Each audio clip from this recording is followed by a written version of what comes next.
L'ordenança que portem ara a aprovació inicial és una ordenança que entenem que continua amb el canvi proposat per aquest Ajuntament amb la Fira d'Agost, que és una regulació pormenoritzada i ordenada i sectoritzada de la nostra fira, necessària respecte a agost, i pensem que comença a ser necessària per a Nadal. Evidentment, en els últims anys hi ha hagut una exclusió molt important de visites al Belén monumental, que ha comportat a més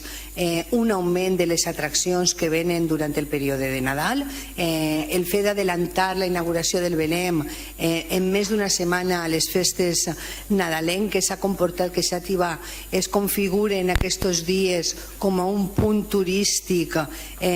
de visitants que venen no sols a gaudir del Belén sinó també a gaudir de Xàtiva. Ha comportat, com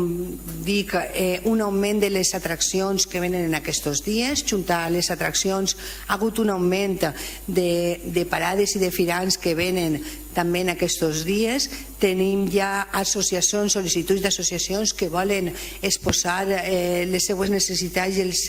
els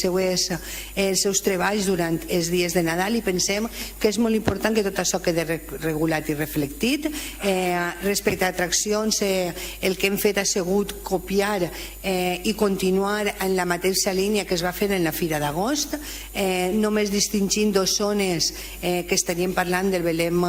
monumental i la zona de Selgas, per a distingir un poc el que puguen ser activitats lúdiques i de gaudiment i el que podien ser zona comercial i d'atraccions de fira. En aquest sentit és molt important que convertim els dies de Nadal i el Belén monumental en nucli d'una fira d'hivern que serveix per a promocionar la nostra ciutat, no sols a nivell turístic sinó també a nivell comercial i a nivell de restauració.